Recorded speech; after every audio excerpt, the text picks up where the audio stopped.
भविष्य का दूसरा नाम है संघर्ष। हृदय में आज इच्छा होती है और यदि पूर्ण नहीं हो पाती तो हृदय भविष्य की योजना बनाता है।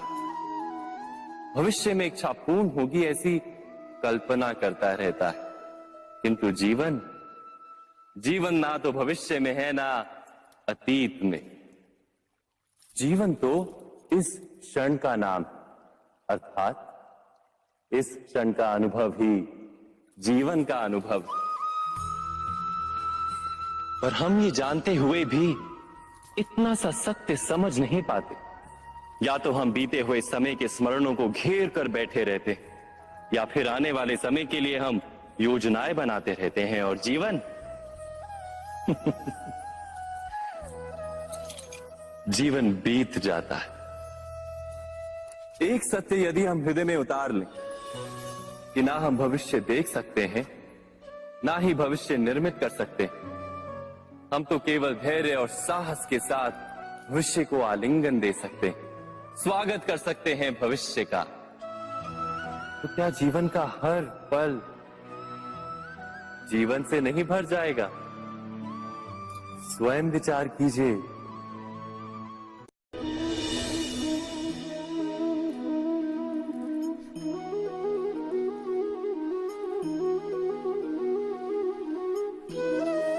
ज्ञान प्राप्ति सदा ही समर्पण से होती है, ये हम सब जानते हैं। किंतु समर्पण का वास्तविक महत्व क्या है? क्या हमने कभी विचार किया? मनुष्य का मन सदा ही ज्ञान प्राप्ति में विभिन्न बाधाओं को उत्पन्न करता है। कभी किसी अन्य विद्यार्थी से ईर्ष्या हो जाती है, कभी पढ़ाए हुए पाठों पर संदेह जन्मता है, और कभी गुरु द्वारा दिया गया दंड मन को अहंकार से भर देता है। नहीं, क्या ऐसा नहीं होता? न जाने कैसे कैसे विचार मन को भटकाते हैं, और मन की इसी अयोग्य स्थिति के कारण हम ज्ञान प्राप्त नहीं कर पाते। मन की योग्य स्थिति केवल समर्पण से निर्मित होती है। समर्पण मनुष्य के अहंकार का नाश करता है, ईर्ष्या, महत्वाकांक्षा आदि भावनाओं को दूर कर हृदय को शांत करता है और मन को एकाग्र करता है। वास्तव में ईश्वर की सृष्टि में ना ज्ञान की मर्यादा है, ना ज्ञानियों की। गुरु दत्तात्रेय ने तो गाय और श्वान से भी ज्ञान प्राप्त कर लिया था। अर्थात विषय ब्रह्म ज्ञान का हो, या जीवन के ज्ञान का, या गुरुकुल में प्राप्त होने वाले ज्ञान का, उसकी प्राप्ति के लिए गुरु से अधिक महत्व है उस गुरु के प्रति हमारा समर्पण। क्या ये सत्य नहीं?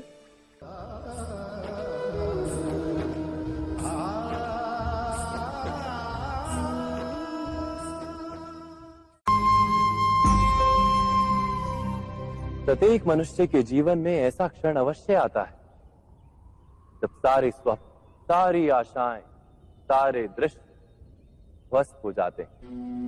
जीवन के सारे आयोजन ही बिखर जाते हैं। एक और धर्म होता है और दूसरी ओर सुख। इसी को धर्म संकट कहते हैं। जब धर्म का वहन ही संकट हो और धर्म का त्याग ही सुख हो। विचार कीजिए, कभी किसी स्वजन के विरुद्ध सत्य बोलने का अवसर प्राप्त हो जाता है, कभी ठीक दरिद्रता के समय सरलता से चोरी करने का मार्ग प्राप्त हो जाता है, कभी किसी शक्तिशाली राजनेता या राजा के कर्मचारी का अधर्म प्रकट हो जाता है।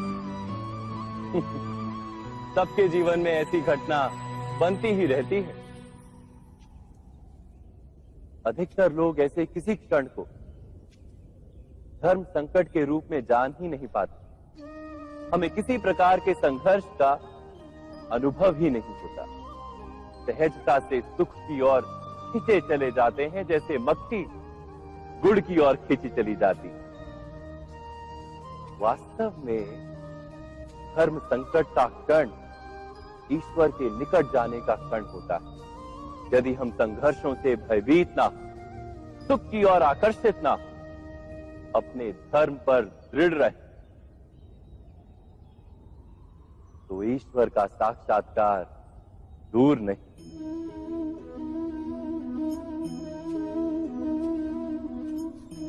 पवन से युद्ध करने वाला पत्ता यदि पेड़ से गिरता है तो भी आकाश की ओर उठता है।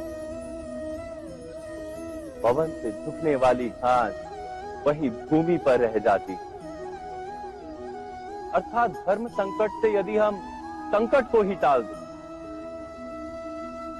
सुख तो मिलता है, जीवन बढ़ता है, किंतु क्या चरित्र नहीं टूटता? क्या आत्मा दरिद्र नहीं हो जाती?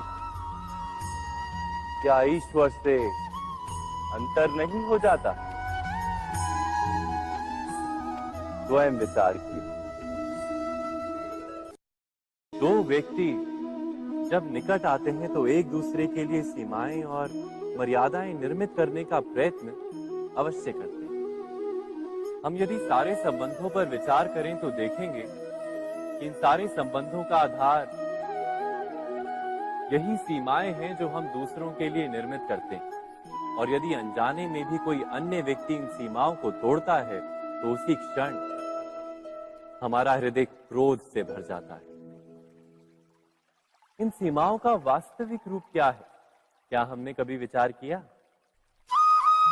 सीमाओं के द्वारा हम दूसरे व्यक्ति को निर्णय करने की अनुमति नहीं देते, अपना निर्णय उस व्यक्ति पर थोपते, अर्थात किसी की स्वतंत्रता का अस्वीकार करते हैं। और जब स्वतंत्रता का अस्वीकार किया जाता है तो उसका हृदय दुख से भर जाता है, और जब वो सीमाओं को तोड़ता है तो हमारा हृदय क्रोध से भर जाता है। क्या ऐसा नहीं होता?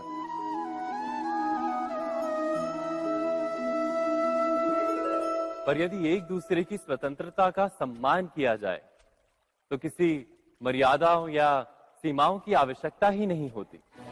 अर्थात जिस प्रकार स्वीकार किसी संबंध का देह है, क्या वैसे ही स्वतंत्रता किसी संबंध की आत्मा नहीं? स्वयं विचार की। सबके जीवन में ऐसा प्रसंग अवश्य आता है कि सत्य कहने का निश्चय होता है हृदय में, किंतु मुख से सत्य निकल नहीं पाता। कोई भय मन को घेर लेता है। किसी घटना अथवा प्रसंग के बारे में बात करना या फिर स्वयं से कोई भूल हो जाए उसके बारे में कुछ बोलना, क्या ये सत्य है? नहीं, ये तो केवल तथ्य है। अर्थात जैसा हुआ था वैसा केवल बोल देना सामान्य सी बात है। किंतु कभी कभी उस तथ्य को बोलते हुए भी भय लगता है।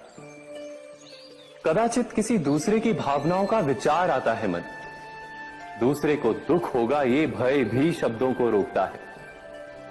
तो ये सत्य क्या है? क्या हमने कभी विचार किया है? जब भय रहते हुए भी कोई तथ्य बोलता है तो वो सत्य कहलाता है। वास्तव में सत्य कुछ और नहीं, केवल निर्भयता का दूसरा नाम है। और निर्भय होने का कोई समय नहीं होता, क्योंकि निर्भयता आत्मा का स्वभाव है। अर्थात क्या प्रत्येक क्षण सत्य बोलने का क्षण नहीं होता?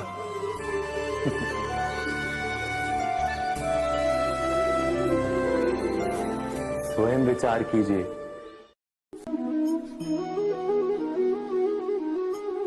श्रेष्ठता का क्या अर्थ है? श्रेष्ठता का अर्थ है दूसरों से अधिक ज्ञान प्राप्त करना। अर्थात मूल्य इस बात का नहीं कि स्वयं कितना ज्ञान प्राप्त किया, मूल्य इस बात का है कि प्राप्त किया हुआ ज्ञान अन्य लोगों से कितना अधिक है।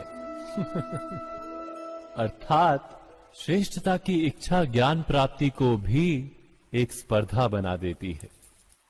और स्पर्धा में विजय अंतिम कब होती है?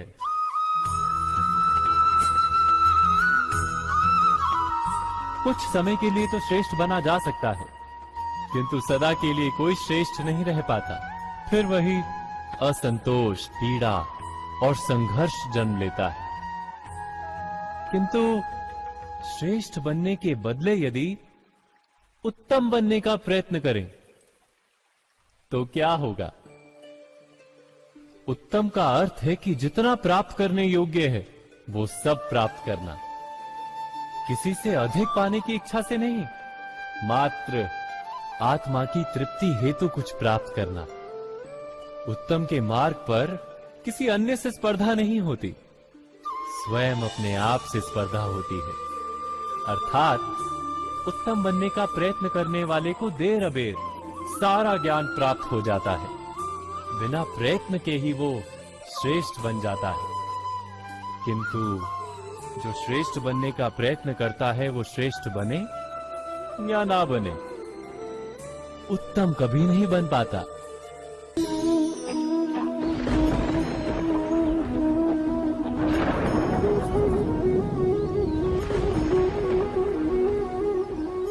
सपनों और पूर्वाभासों के आधार पर हम भविष्य के सुख दुख की कल्पना करते हैं।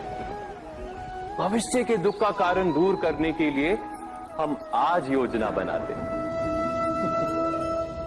किंतु कल के संकट को आज निर्मूल करने से हमें लाभ मिलता है या हानि पहुंचती है, ये प्रश्न हम कभी नहीं करते। सत्य तो ये है कि संकट और उसका निवारण साथ जन से, व्यक्ति के लिए भी और सृष्टि के लिए भी। नहीं, आप अपने भूतकाल का स्मरण कीजिए, इतिहास को देखिए, आप तुरंत ही ये जान पाएंगे कि जब जब संकट आता है तब तब उसका निवारण करने वाली शक्ति भी जन्म लेती है। यही तो जगत का चलन है। वस्तुतः संकट ही शक्ति के जन्म का कारण है। प्रत्येक व्यक्ति जब संकट से निकलता है तो एक पद आगे बढ़ा होता है, अधिक चमकता है, आत्मविश्वास से अधिक भरा होता है, न केवल अपने लिए अपितु विश्व के लिए भी। क्या ये सत्य नहीं? वास्तव में संकट का जन्म है एक अवसर का जन्म, अपने आप को बदलने का, अपने विचारों को ऊंचाई पर करने का अवसर, अपनी आत्मा को बलवान और ज्ञान मंडित बनाने का अवसर। जो ये कर पाता है उसे कोई संकट नहीं होता, किंतु जो ये नहीं कर पाता वो तो स्वयं एक संकट है विश्व के लिए। विचार कीजिए।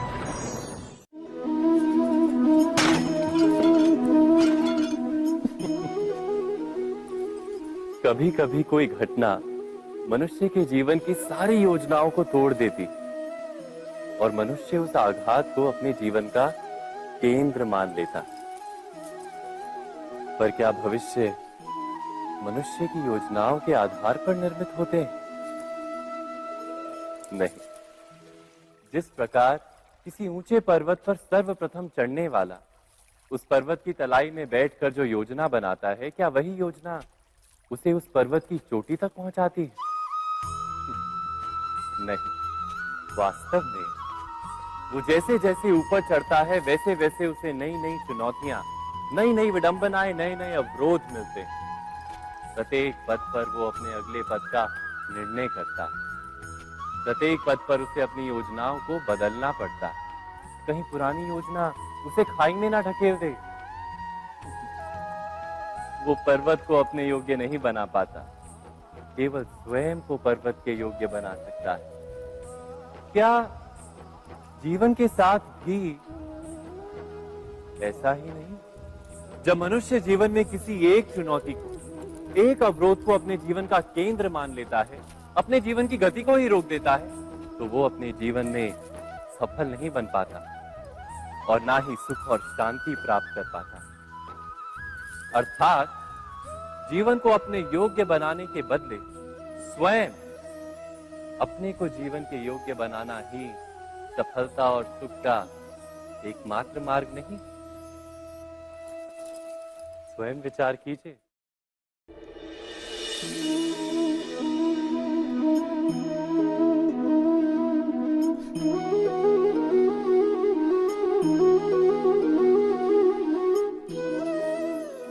का हर क्षण निर्णय का क्षण होता है। प्रत्येक पद पर दूसरे पद के विषय में कोई निर्णय करना ही पड़ता है और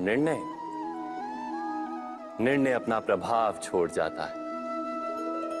आज किए गए निर्णय भविष्य में सुख अथवा दुख निर्मित करते हैं, ना केवल अपने लिए, अपने परिवार के लिए भी, आने वाली पीढ़ियों के लिए भी।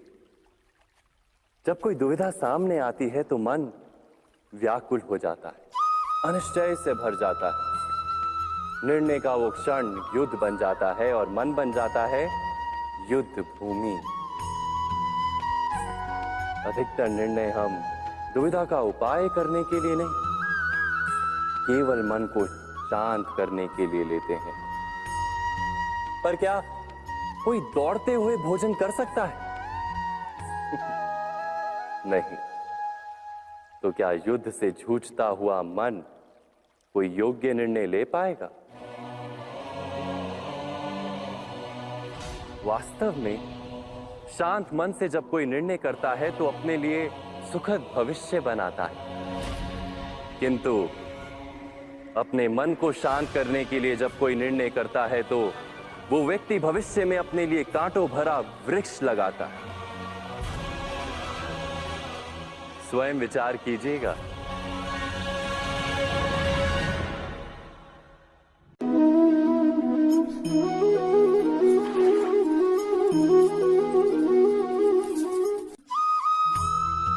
जीवन में आने वाले संघर्षों के लिए जब मनुष्य स्वयं को योग्य नहीं मानता, जब उसे अपने ही बल पर विश्वास नहीं रहता, तब वो सद्गुणों को त्याग कर दुर्गुणों को अपनाता है।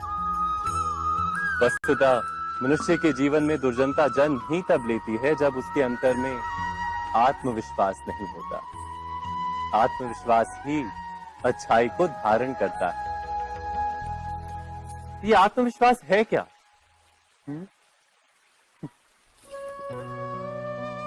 जब मनुष्य ये मानता है कि जीवन का संघर्ष उसे दुर्बल बनाता है, तो उसे अपने ऊपर विश्वास नहीं रहता।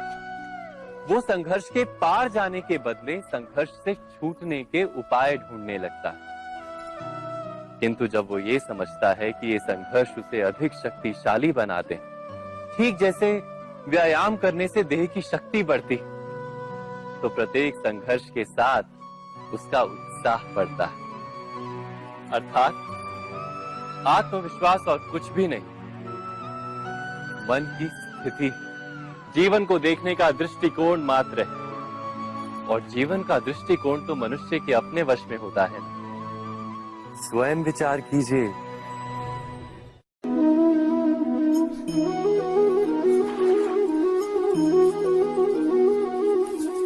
पिता सदा ही अपने संतान के सुख की कामना करते हैं, उनके भविष्य की चिंता करते रहते हैं। इसी कारणवश सदा ही अपने संतानों के भविष्य का मार्ग स्वयं निश्चित करने का प्रयत्न करते रहते हैं। जिस मार्ग पर पिता स्वयं चला है, जिस मार्ग के कंकर पत्थर को स्वयं देखा है, मार्ग की छाया, मार्ग की धूप को स्वयं जाना है, उसी मार्ग पर उसका पुत्र भी चले, यही इच्छा रहती है हर पिता की। निस्संदेह उत्तम भावना है ये। किंतु 3 प्रश्नों के ऊपर विचार करना हम भूल ही जाते हैं। कौन से प्रश्न? प्रथम प्रश्न, क्या समय के साथ प्रत्येक मार्ग बदल नहीं जाते? क्या समय सदा ही नई चुनौतियों को लेकर नहीं आता? तो फिर बीते हुए समय के अनुभव नई पीढ़ी को किस प्रकार लाभ दे सकते हैं? दूसरा प्रश्न, क्या प्रत्येक संतान अपने माता पिता की छवि होता है? हाँ, संतानों को संस्कार तो अवश्य माता पिता देते हैं, किंतु भीतर की क्षमता तो ईश्वर देते हैं। तो जिस मार्ग पर पिता को सफलता मिली है, विश्वास है कि उसी मार्ग पर उसकी संतानों को भी सफलता और सुख प्राप्त होगा। तीसरा प्रश्न, क्या जीवन के संघर्ष और चुनौतियां लाभकारी नहीं होती? क्या प्रत्येक नया प्रश्न एक नए उत्तर का द्वार नहीं खोलता? तो फिर संतानों को नए नए प्रश्नों, संघर्षों और चुनौतियों से दूर रखना, ये उनके लिए लाभ करना कहलाएगा या हानि पहुंचाना?